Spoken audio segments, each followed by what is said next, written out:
আসসালামু আলাইকুম। সবাই বলে ১২ তারিখ, ১২ তারিখ, ১২ তারিখ। কে ভাই হাসে, কে ভাই কাঁদে, কেউ জানে না। আসল হাসিটা তো কাল কিয়ামতের সময় যে হাসবে তার জন্য তো কামিয়াবি হয়ে যাবে। তো একটা কথা কি ভাই, দেখেন, নির্বাচনটা এরকম একটা জিনিস, এর একজন না একজন তো জিতবে অবশ্যই। সবকিছুতেই হার জিত আছে।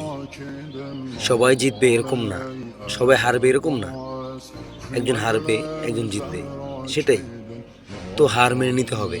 যারা যারা নির্বাচনে দাঁড়িয়েছেন তাদের কাছে একটাই রিকোয়েস্ট, একটাই আবদার, একটাই অনুরোধ করতেছি। তো ১২ তারিখের পরে সাধারণ মানুষের পাশে থাকবেন, মানুষকে ভালোবাসবেন, তাদেরকে বিপদ আপদে সবসময় এগিয়ে আসবেন। তো এইগুলো যদি করেন আপনারা, অবশ্যই দেশটাকে উন্নতি হবে। যদি আপনারা যদি হিংসা করেন তাহলে জীবনে দেশ উন্নতি হবে না। তো আমি সাধারণ মানুষ হিসাবে, বাংলাদেশের নাগরিক হিসাবে একটা কথাই বলতেছি যে আপনারা সবাই পাশে থেকে কাজ করবেন, মানুষের পাশে থাকবেন, এমন কিছু করবেন না যাতে মানুষের ক্ষতি হয়, সাধারণ মানুষের ক্ষতি হয়, তাদের সম্পদ নষ্ট হয়। তো আশা করি ভালো থাকবেন, সুস্থ থাকবেন। তো আল্লাহ হাফেজ।